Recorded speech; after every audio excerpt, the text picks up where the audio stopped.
Hi everyone, Blue here. Welcome to Cubeorithms. Here's 50 cubing terms all cubers should know. Holy macaroni, that's a lot of cubing terms. Oh my goodness. Rubik's Cube, the super popular puzzle that's really hard to solve unless you know the solution. 3x3, the common term for this puzzle. A 3x3 refers to any Rubik's Cube type puzzle with the dimensions 3x3x3 produced by a company other than Rubik's. So unless it's got that Rubik's logo on it, it's not a Rubik's Cube, it's a 3x3. Twisty Puzzle, the politically correct term for Rubik's Cube type puzzle. Any three-dimensional puzzle with moving parts and the goal of achieving a solved state, like the same color on each side, counts as a twisty puzzle. The term cube is often used in place of twisty puzzle, even if the puzzle isn't cube-shaped. It still counts for some reason.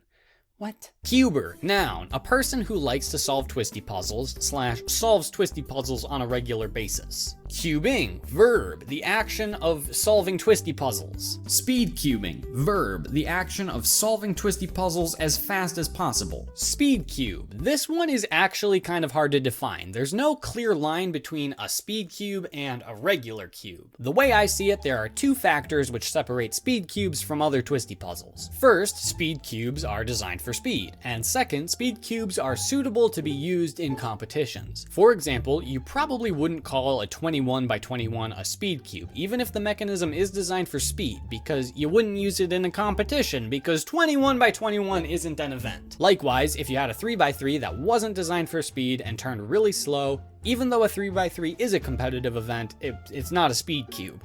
It's a piece of junk is what it is.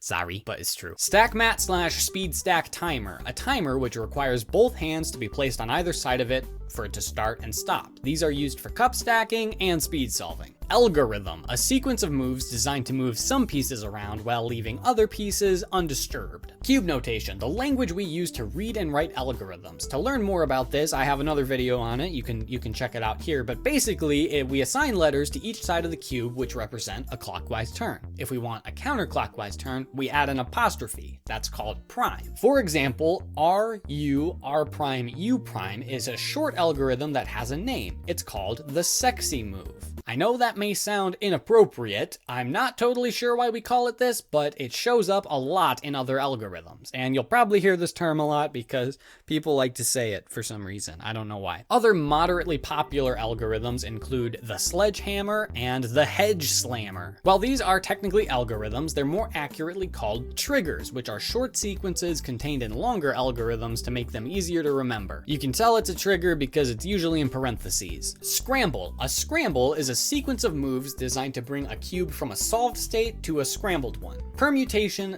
/ combination. A permutation / combination describes the position a puzzle is currently in. Some people interchange these terms with scrambles, and that's all good, man. This scramble be cray is easier than this permutation looks difficult. Wow, this is a crazy scramble.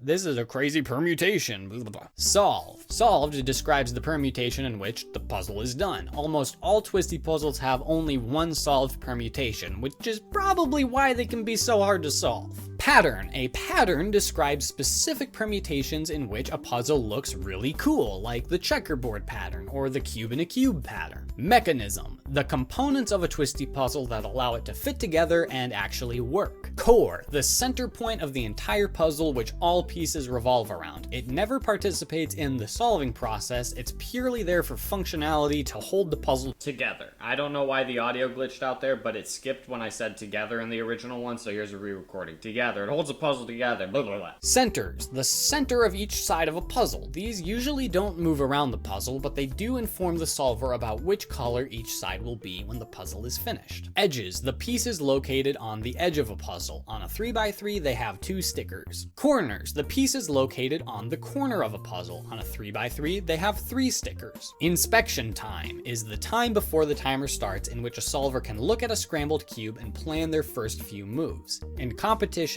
cubers have 15 seconds to inspect the cube. Hey, look at that! We're halfway through the list! If you're liking this video, please hit like, and if you want to subscribe to the channel, we're trying to get to 500,000 subscribers this year, so let's make it happen. Thank you so much. Okay, back to the video. Beginner's method. The beginner's method is the method everyone likes to teach in their how to solve a Rubik's Cube videos. It's generally considered the easiest method to learn if you don't know anything about twisty puzzles. And if you're interested in learning the beginner's method,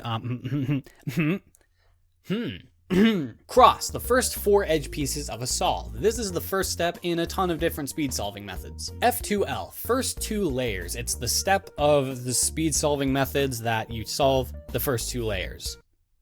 Yeah. OLL, orient last layer. It's when you rotate and orient the last layer pieces so the top side is solved. PLL, permute last layer. It's when you switch around the pieces into new positions in order to solve the puzzle. CFOP / Fridrich. When you combine these 4 steps, you get CFOP or Fridrich method, which is a popular intermediate speed solving method. Look OLL / PLL. This means you complete the OLL / PLL steps with just 1 algorithm each, and it's hard. Look OLL / PLL. This means you complete the OLL / PLL steps with 2 algorithms each, and it's a lot easier, but obviously a little bit slower because you're doing 2 algorithms instead of just 1, which is more turns, but it is less algorithms to memorize, and I don't know how to do 1 look.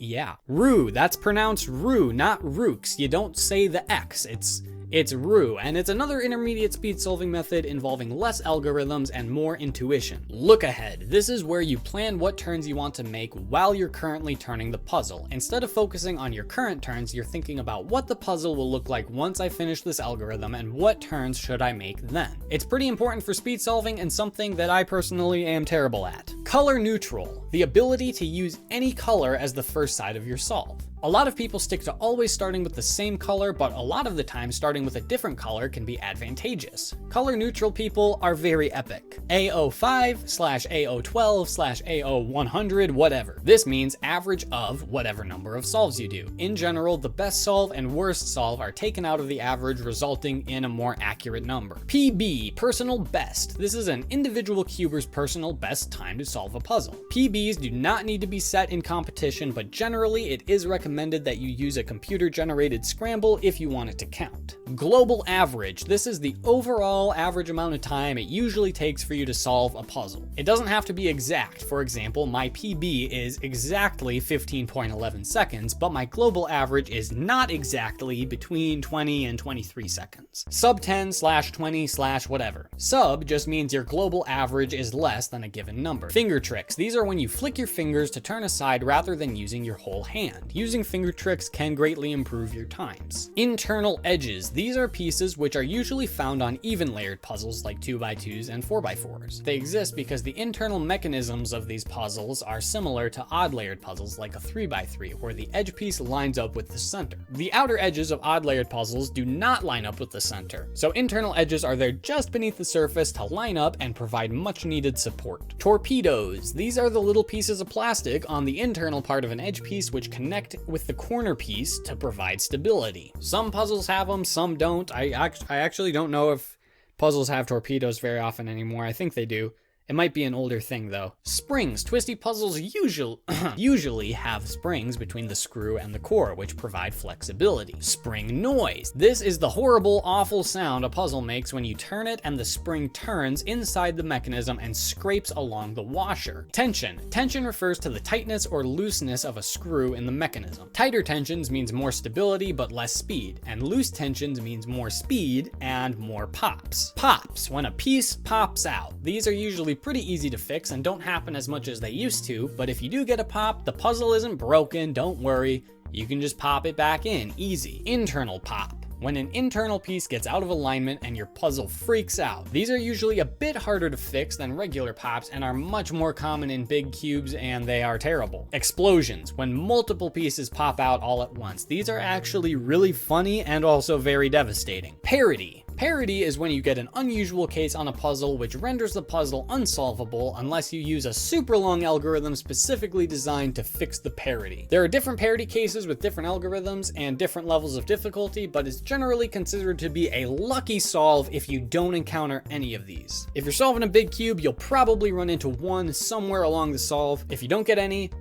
Good for you. And there you have it. That's 50 cubing terms all cubers should know. You probably already knew most of those if you've been cubing for a while. I wanted to make this for brand new cubers to get a head start with all the random crazy terms we got flying around in the community. Let me know in the comments what other cubing terms all cubers should know. I want to make a part 2 because I basically just wrote down the first 50 cubing terms to pop into my head. I didn't even touch the WCA. I barely talked about anything that doesn't apply to 3x3s. We got a lot to learn, my friends. Anyway, that's all for today. Thanks for watching, and I'll see you in the next one. Bye!